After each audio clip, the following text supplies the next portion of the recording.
दोस्तों नमस्कार। मैं आलोक शुक्ला अपनी YouTube चैनल पर आपका स्वागत करता हूं। कुछ दिनों से सोशल मीडिया और टेलीविजन चैनलों पर एक शब्द छाया हुआ है। यह शब्द है डीप स्टेट। प्रसंग में आज हम इसी के बारे में चर्चा करेंगे, पर आगे बढ़ने के पहले मेरी चैनल को सब्सक्राइब जरूर कर लीजिए और बेल आइकॉन भी दबा दीजिए, जिससे आपको हर नए वीडियो का नोटिफिकेशन मिलता रहे। अगर वीडियो अच्छा लगे तो इसे लाइक और शेयर भी जरूर करिएगा। तो आइए पहले समझते हैं कि डीप स्टेट आखिर है क्या भला। मैरियम वेबस्टर डिक्शनरी के अनुसार डीप स्टेट मुख्य रूप से गैर निर्वाचित सरकारी अधिकारियों और कभी-कभी वित्तीय सेवाएं देने वाली या रक्षा उद्योगों से संबंधित कुछ निजी संस्थाओं का ऐसा गुप्त नेटवर्क होता है जो कानून की परिधि से बाहर रहकर सरकारी नीतियों को प्रभावित करता है। यह शब्द तुर्की भाषा के शब्द डेरिन डेवलेट से लिया गया है, जिसका अंग्रेजी अनुवाद डीप स्टेट है। डेविड रोथकॉफ के अनुसार डीप स्टेट की शक्ति का आधार इसमें शामिल लोगों का अनुभव, ज्ञान, उनके आपसी संबंध, उनके विशेष कौशल, परंपराएं, सूक्ष्म दृष्टि, प्रशासन में गहरी पैठ आदि है।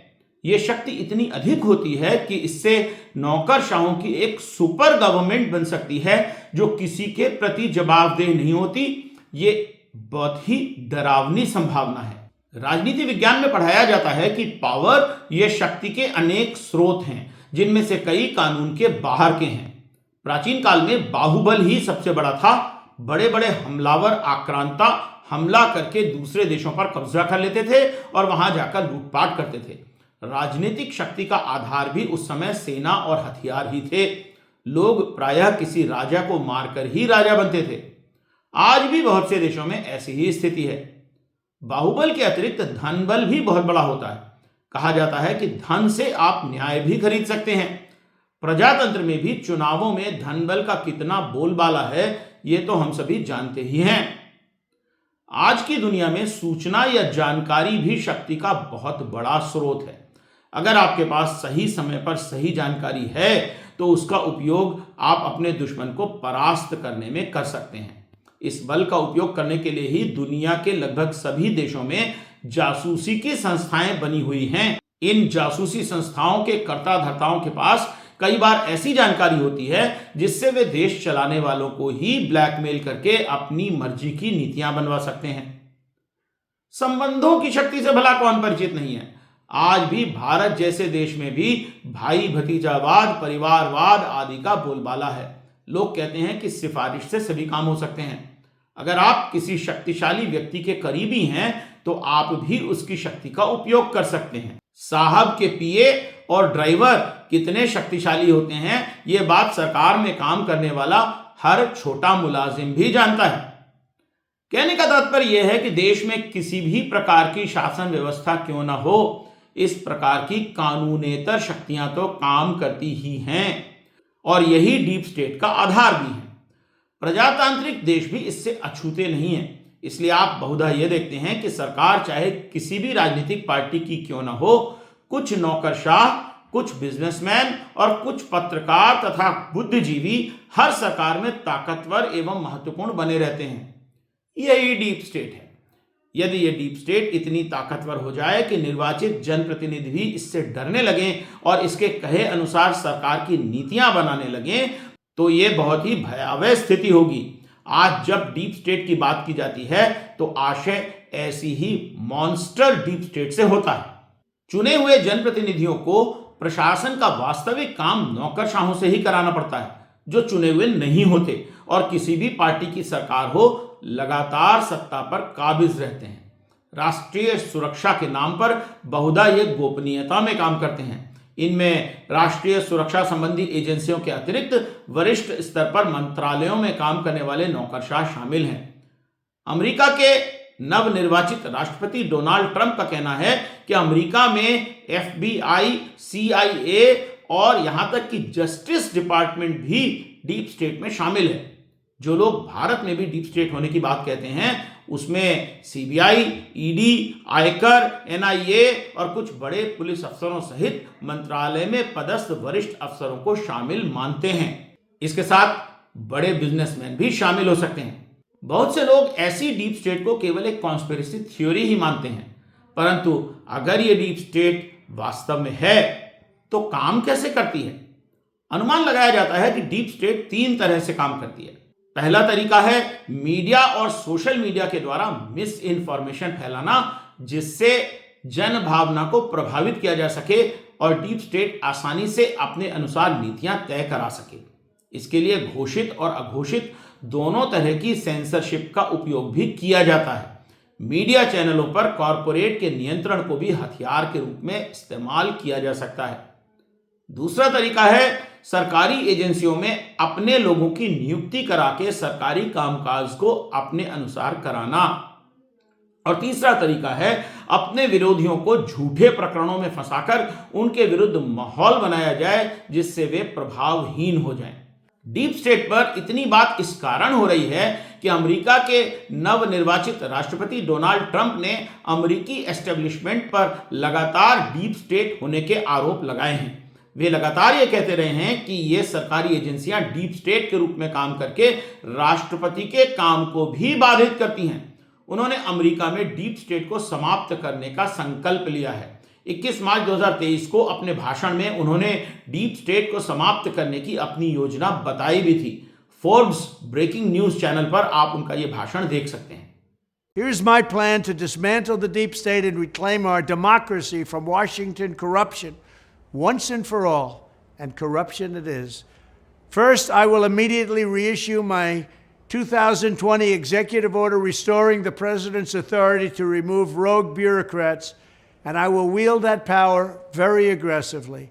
Second, we will clean out all of the corrupt actors in our national security and intelligence apparatus, and there are plenty of them. The departments and agencies that have been weaponized will be completely overhauled so that faceless bureaucrats will never again be able to target and persecute conservatives, Christians, or the left's political enemies, which they're doing now at a level that nobody can believe even possible. Third, we will totally reform FISA courts, which are so corrupt that the judges seemingly do not care when they are lied to in warrant applications. So many judges have seen so many applications that they know were wrong, or at least they must have known. They do nothing about it. They're lied to. Fourth, to expose the hoaxes and abuses of power that have been tearing our country apart, we will establish a Truth and Reconciliation Commission to declassify and publish all documents on deep state spying, censorship, and corruption, and there are plenty of them. Fifth, we will launch a major crackdown on government leakers who collude with the fake news to deliberately weave false narratives and to subvert our government and our democracy. When possible, we will press criminal charges. Sixth, we will make every Inspector General's office independent and physically separated from the departments they oversee so they do not become the protectors of the deep state. Seventh, I will ask Congress to establish an independent auditing system to continually monitor our intelligence agencies to ensure they are not spying on our citizens or running disinformation campaigns against the American people, or that they are not spying on someone's campaign like they spied on my campaign. Eighth, we will continue the effort launched by the Trump administration to move parts of the sprawling federal bureaucracy to new locations outside the Washington swamp. Just as I moved the Bureau of Land Management to Colorado, as many as 100,000 government positions could be moved out, and I mean immediately, of Washington to places filled with patriots who love America, and they really do love America. Ninth, I will work to ban federal bureaucrats from taking jobs at the companies they deal with and that they regulate. So they deal with these companies and they regulate these companies, and then they want to take jobs from these companies. Doesn't work that way. Such a public display cannot go on, and it's taking place all the time, like with Big Pharma. Finally, I will push a constitutional amendment to impose term limits on members of Congress. This is how I will shatter the deep state and restore government that is controlled by the people and for the people. Thank you very much. कुछ समय से भारत में भी deep state के बारे में बात चल रही है। राहुल गांधी ने कैम्ब्रिज विश्वविद्यालय में वहां के विद्यार्थियों के सवालों के उत्तर में भारत में डीप स्टेट द्वारा अभिव्यक्ति को रोकने और अपारदर्शिता को बढ़ाने का जिक्र किया था। आप इसे एनडीटीवी पर प्रसारित इस खबर में देख सकते हैं। What I see is going on is a systematic attack on the institutions that allow India to speak. Right? Parliament, the election system, the democratic system, the basic structure of democracy is being captured by one organization. And as the conversation is being stamped out, the deep state is entering those spaces and redefining the way that conversation is held. हाल ही में जब Congress party ने अदानी समूह का विरोध बड़े पैमाने पर शुरू किया और प्रधानमंत्री मोदी जी को अदानी का मित्र बताना शुरू किया, तो भारतीय जनता पार्टी ने प्रेस कॉन्फ्रेंस करके इसे अमेरिकी डीप स्टेट की साजिश बताया था और कहा था कि अमेरिका प्रशासन और अमेरिका के बिजनेसमैन जॉर्ज सोरोस बड़े मीडिया समूहों को धन देकर भारत के बारे में झूठी खबरें फैला रहे हैं। इस बारे में आप भारतीय जनता पार्टी के संबित पात्रा की प्रेस कॉन्फ्रेंस के अंश यहां पर देख सकते हैं। एक त्रिकोण बनता है। We are going to talk about this dangerous triangle which is trying to destabilise India. और ये जो त्रिकोण है, इसमें एक तरफ अमेरिका में बैठे जॉर्ज सोरोस, उनकी फाउंडेशन है, कुछ अमेरिका की एजेंसीज भी हैं।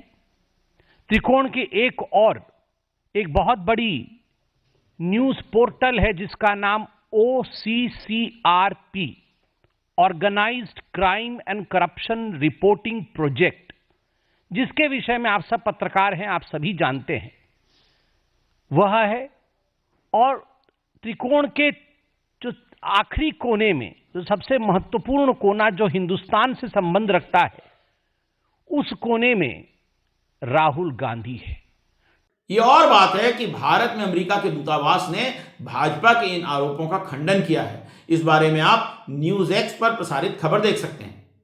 The US embassy has said that it is deeply disappointing that the ruling party in India would make this kind of accusations. Now, the BJP had claimed that the OCCRP functions as a media tool for carrying out deep state agendas, particularly against India.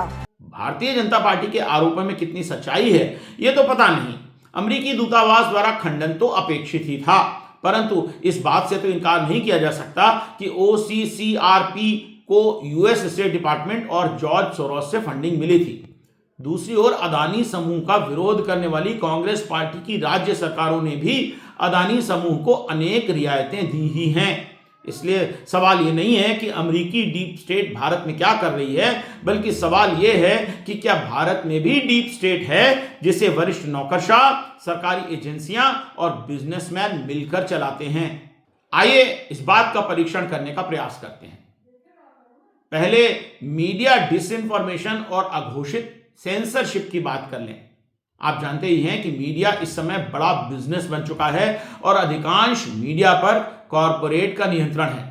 धीरे धीरे social media भी धन बल के आगे झुकता हुआ दिखाई दे रहा है। कुछ यूट्यूब चैनल्स अभी भी स्वतंत्र पत्रकारिता करते दिखते हैं, परंतु ये कितने समय तक चल पाएगा ये कहना मुश्किल है। सरकारों और बिजनेस के पास पैसे की कोई कमी नहीं है, इसलिए वे मीडिया में विज्ञापनों की बाढ़ तो ला ही सकते हैं। इसके अलावा वे धन बल से कथित रूप से न्यूज के रूप में प्रसारित समाचारों को भी प्रभावित कर सकते हैं। यदि वे चाहें तो मीडिया पर नियंत्रण के लिए ऐसे उपाय भी कर सकते हैं जो पूरी तरह से कानूनी नहीं है। जिस समय अदानी समूह एनडीटीवी पर नियंत्रण पाने का प्रयास कर रहा था, उस समय सीबीआई ने एनडीटीवी के प्रमोटर्स प्रणय रॉय एवं राधिका रॉय पर रेड की और एक मामला दर्ज कर लिया। बाद में सीबीआई ने स्वयं ही सबूतों के अभाव में इस मामले को बंद कर दिया।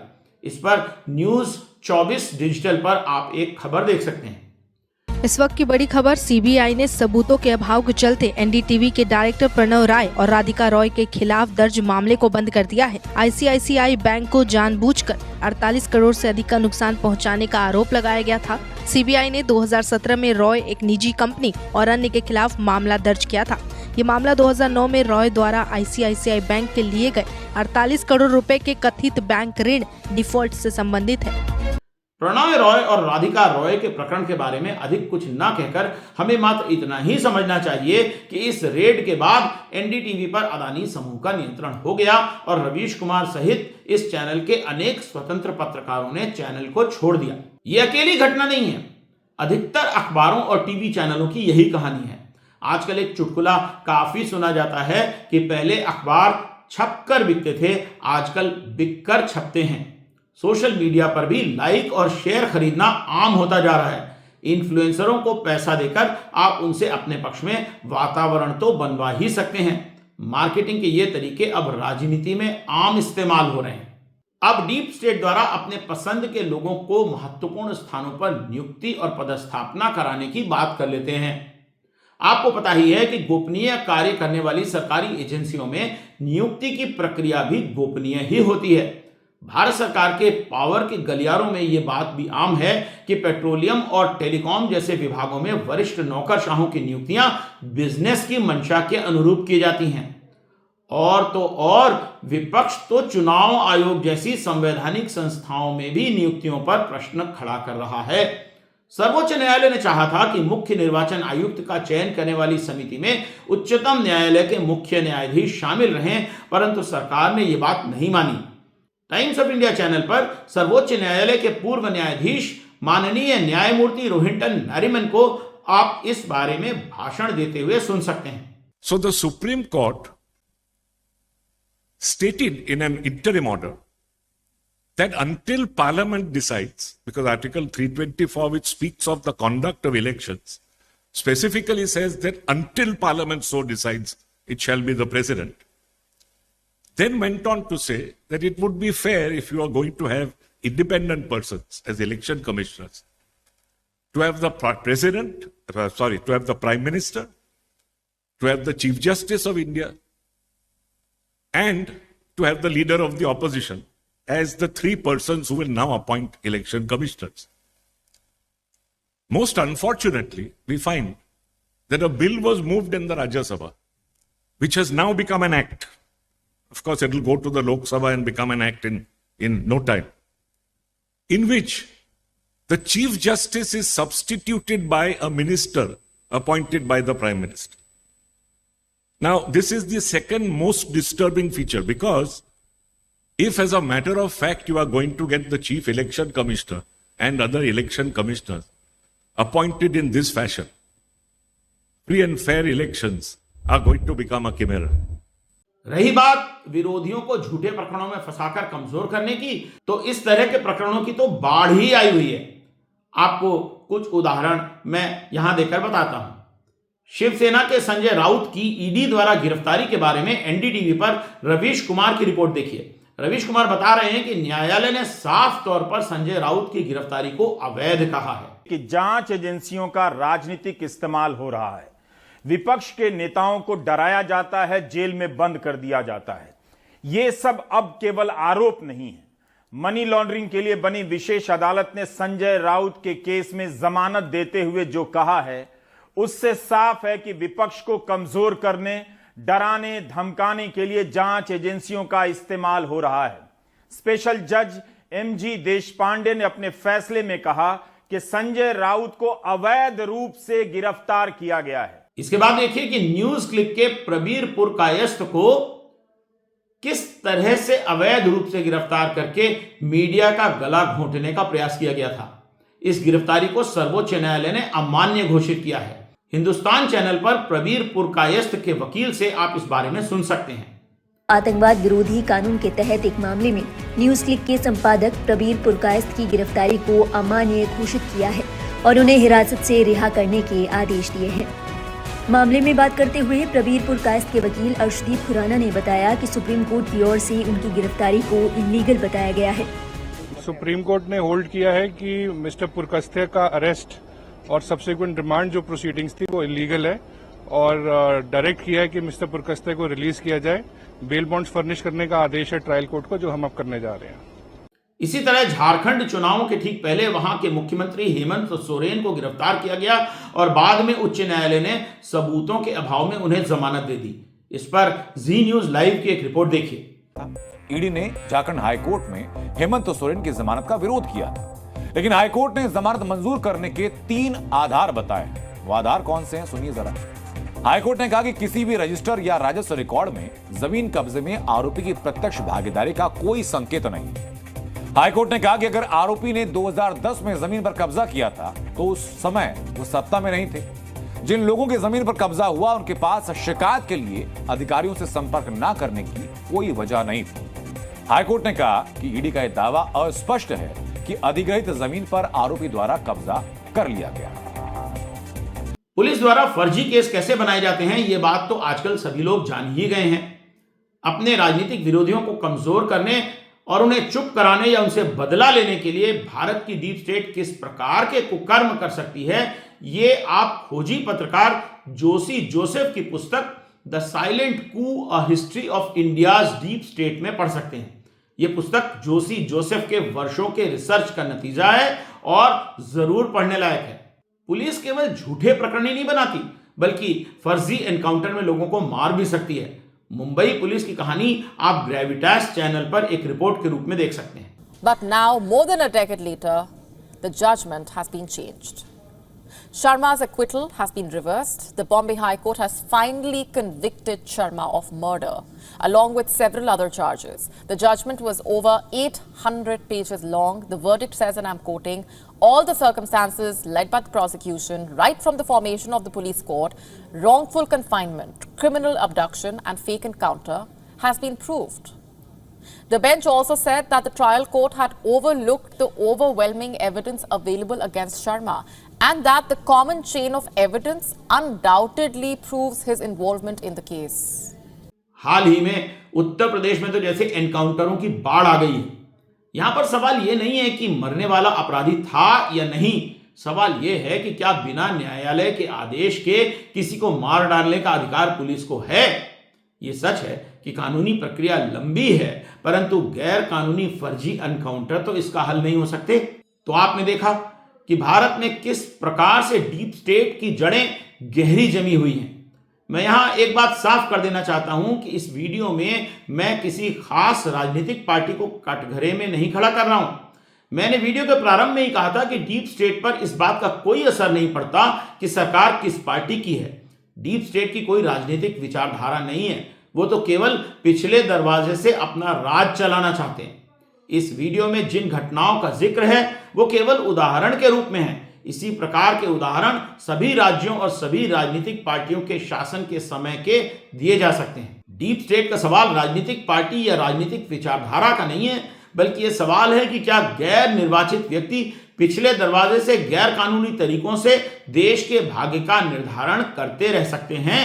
अमेरिका में डोनाल्ड ट्रंप ने डीप स्टेट के विनाश की कसम खाई है। यह देखना इंटरेस्टिंग होगा कि वे कितने सफल होते हैं। मेरी समझ में तो डीप स्टेट का खात्मा केवल पारदर्शिता, संवैधानिक संस्थाओं की स्वतंत्रता, स्वतंत्र प्रेस और जागरूक नागरिकों से ही हो सकता है।